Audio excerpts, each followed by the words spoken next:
Kuwait Bangladesh কূটনৈতিক সম্পর্কে পেরোলো ৫০ বছর।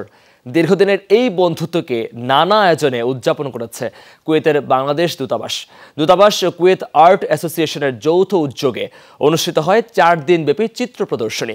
প্রদর্শিত হয় স্থানীয় ও কুয়েত প্রবাসী বাংলাদেশি শিল্পীদের আঁকা বিভিন্ন ছবি।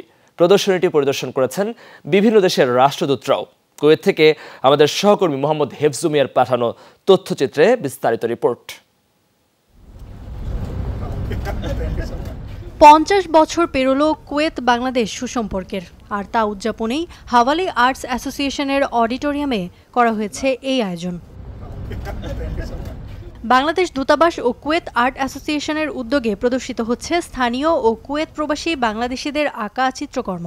বুধবার কুয়েতে নিযুক্ত বাংলাদেশি রাষ্ট্রদূত মোহাম্মদ আশিকুজ্জামান এবং কুয়েত আর্ট অ্যাসোসিয়েশনের সভাপতি আব্দুল রাসুল সালমান উদ্বোধন করেন প্রদর্শনীটি। আজকে আমরা কুয়েত আর্ট অ্যাসোসিয়েশনের সহযোগিতায় এবং যৌথভাবে কুয়েত আর্ট অ্যাসোসিয়েশনের শিল্পী, আর্টিস্ট এবং বাংলাদেশ থেকে আগত শিল্পীদের মাধ্যমে আজকে একটা আর্ট এক্সিবিশন করেছি।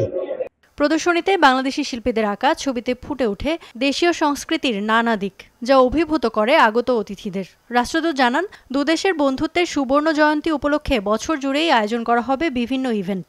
তারই অংশ এই প্রদর্শনী।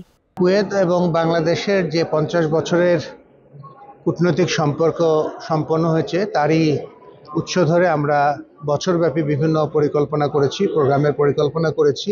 আমাদের প্রোগ্রামগুলো অর্থাৎ আমাদের আর্ট, কালচার, আমাদের যত ঐতিহ্য আছে, সংস্কৃতি আছে, এগুলো যেন বিদেশিরা জানতে পারে।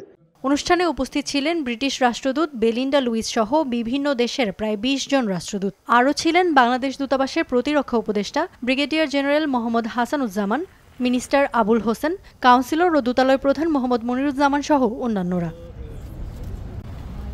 ইফাত আরা খন্দকার, যমুনা নিউজ।